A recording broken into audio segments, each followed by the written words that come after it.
Bojane, dobrodošli na talasu Srpskog radio programa Susreti ponedeljkom. Dobar večer, Bobo, i srdačan pozdrav slušalcima Srpskog radija u Otavi. Hvala. Posle više od 3 decenije postojanja, do sadašnje najviše kanadske filmske i TV nagrade, zvane Genie i Gemini, su ukinute. Umesto njih ustanovljene su nove, zvane kanadske nagrade za mali i veliki ekran, ako može tako da se prevede, odnosno na engleskom Canadian Screen Awards. Zašto se ovo desilo? Pa kad nešto ne funkcioniše, onda to treba popraviti ili zamijeniti. Upravo to je učinila i Akademija za kanadski film i televiziju. Naime, sagledavajući učinak dosadašnjih najviših kanadskih filmskih i TV nagrada, Genia i Geminija, lako je ustanovila da one nisu bile djelotvorne. Bio je skromni interes za njih u javnosti sa niskim rejtingom gledanosti koji se stropoštavao iz godine u godinu. Stoga Akademija je odlučila da okrene list i startuje iznova. Pokrenula je amalgamovane zajedničke kanadske nagrade malog i velikog ekrana, čiji je cilj da domaćoj filmskoj i TV produkciji ubrizga toliko potrebni sjaj sa crvenog tepiha i obezbijedi medijsku pažnju širom zemlje. Glamurozni, talentovani, kanadski. Ovo je bio slogan premijerne gala priredbe.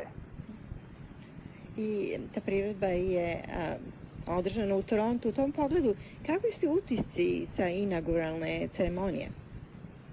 Sudeći po prvoj dodjeli, pokazalo se da je to bio pravi potez Akademije koja ulaže maksimalne napore da ovdašnju produkciju što više približi domaćim gledalcima, koji su kao i mnogi drugi širom svijeta zaneseni i zaslijepljeni glamurom Oscara i susjednog Hollywooda.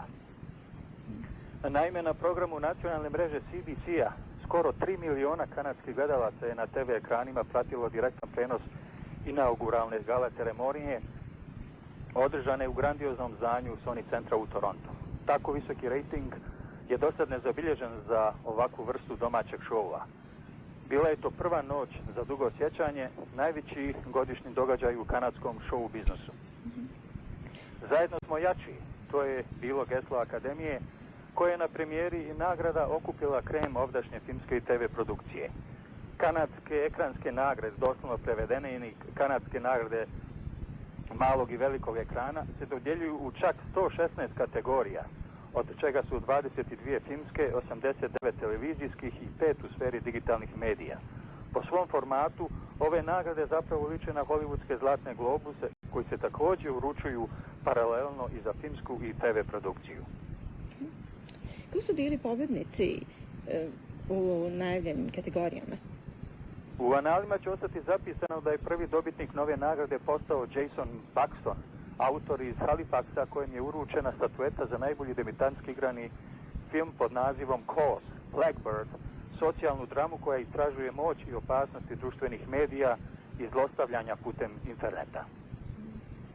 U filmskoj produkciji sveukupni pobjednik prve dodjele je postao pobunjenik Rebel, kvebečkog cineaste Kima Nguena. Ovom potresnom dijelu o 12-godišnjoj djevojčici koja je u građanskom ratu u Kongu brutalno prisiljena da se pridruži banditskoj grupi pobunjeničkih vojnika, pripalo je čak 10 nagrada od 12 nominacija.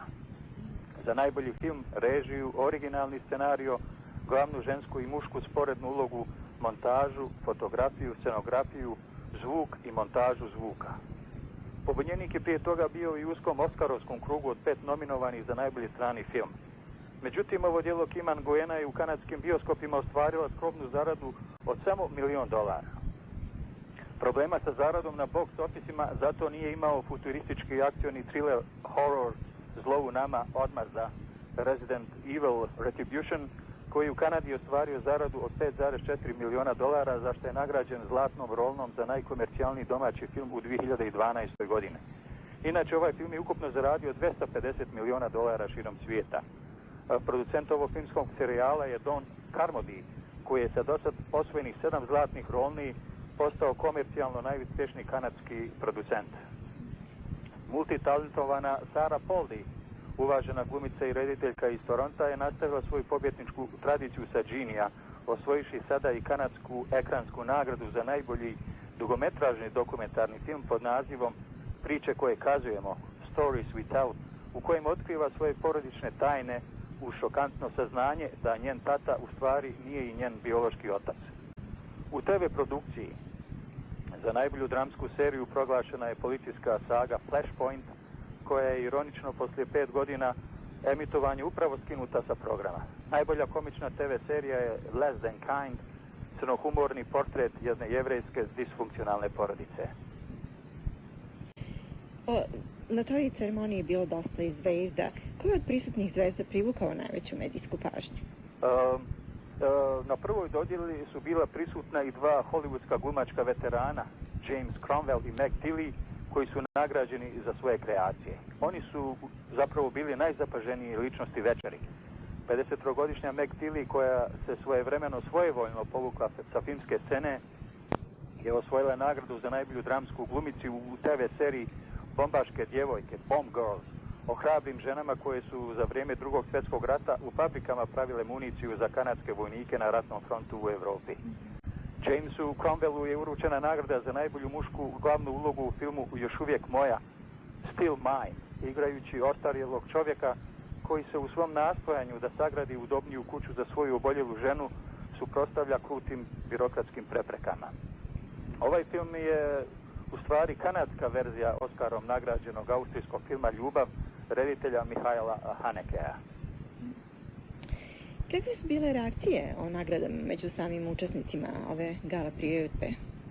Pa, na primjer, harizmatični George Stroumboulopoulos, koji je dobio nagradu za najboljeg domaćina govornog TV šova, je imao samo riječi ohrabrenja i podrške za ujedinjene kanadske filmske i TV nagrade. Pogledajte sva ova velika imena koja su prisutna večeras. To je moć zvijezda, star power. Veoma je važno da su filmske i TV nagrade sada ujedinjene, jer to okuplja i potiče ljude iz obje produkcije da zajedno kreativno djeluju. Kroz 5 godina bit će uočljivi efekti stvaranja ovih nagrada, poručio je popularni Strombo. Naravno, ostaje da se vidi da li će se obistiniti njegove proročanske riječi. Vrijeme je kao i uvijek najbolji sudija za sve. Da, tačno, to je, on je u pravu. U svakom slučaju i film i televizija ima strašan i veliki utjecaj na mišljenje i formiranje mišljenja i raspoloženja gledalaca. Da, osim toga, Boba, na primjer, i u financijskom pogledu, na primjer, ukupni godišnji ekonomski doprinos kanadske filmske i TV produkcije iznosi čak 7,6 milijardi dolara, što je zavidan učinak. Da, što znači da i ove kanadske ekranske nagrade, ako tako možemo da nazovemo, Canadian Screen Awards, će imati utjecaj i na ekonomiju u Kanadi. Svakako, kao što je i do sada bilo. Da. Hvala lepo, gospodine Bosičiću, na učestvovanju u našoj emisiji. Bobo, hvala na poziv da budem gost u vašoj emisiji i do slušanja i do sljedećeg susreta na talasima Srpskog radija u Otavi. Hvala lepo. Čuli ste razgovor sa publicistom, novinarom i filmskim kritičarem Bojanom Bosičićem, koji godinama živi i radi u Kanadi.